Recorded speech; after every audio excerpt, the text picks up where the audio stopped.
Welcome to Rosie Harris's Kitchen. On behalf of the Western County Self-Help Cooperative, I want to welcome you, and I'm going to share with you today on canning string beans. I certainly want to thank you for coming back to visit with me. We give honor to the Lord today for His many blessings. It's been a turbulent year. We've gone through 20, and I didn't get a chance to do any workshops or any videos or what have you, but I'm so thankful that the Lord has spared us back again. We do thank God for our president of our co-op, Mr. Frank Taylor, and on the behalf of the Western County Co-op, we just said thank you and welcome. Now I'm going to make it short as possible, but I want to share with you the process of canning string beans. First of all, you have to pick them, and then you have to wash them, and then you snap them. And when you snap them, then the process, you want to wash them really, really, really well so that there will not be any grit in the beans. And after that, I have gone through the process. My hand are very clean. I just washed them, and I've gone through the process of filling the jar.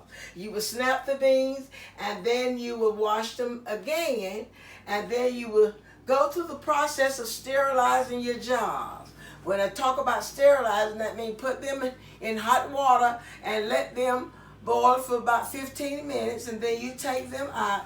And in the process, while you're sterilizing your jars, you also put your lid inside the water because you want to keep them warm. And when that has ended, then you're ready to start putting your beans into the jar. As you may see, I have already put some in the jar.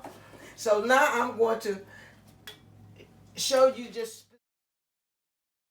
specifically how I put them in there, because it's very necessary that you kind of pack them and don't have the air pockets in them. When I say air pocket, I take my little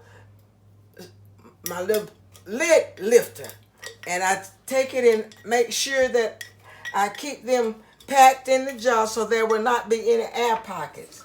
And as I fill the jar, I do that on a constant base to make sure that they are all fitted neatly inside the jar.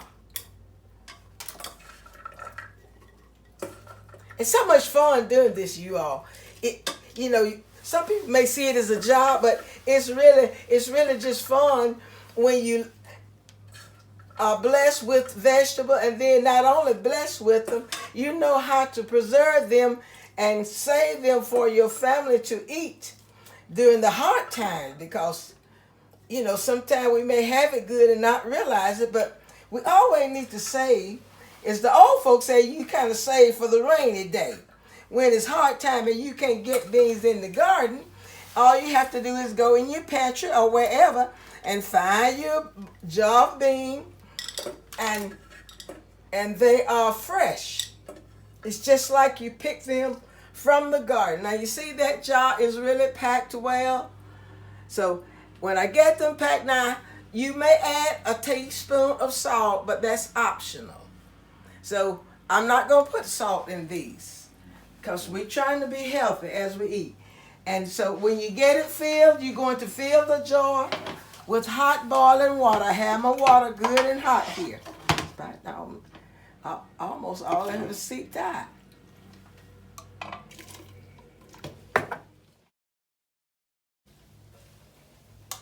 There. So I have filled the jar with hot water. You want to mash it, and I will get me a piece of paper towel and go around the top to make sure the rim of my jar is cleaned. And then I will insert my lid. And as I put my lid on, I will screw it just finger tight, not real tight. And now I'm going to place them into the pressure cooker.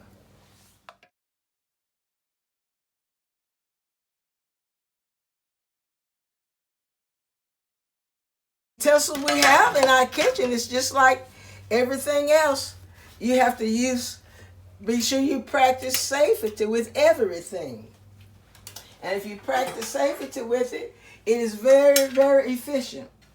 And now we will get ready to put our lid on. And in this process,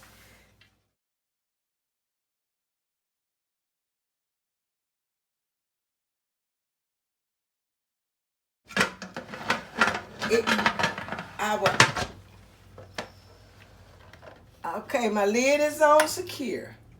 And now we're going to heat this. You see this gauge?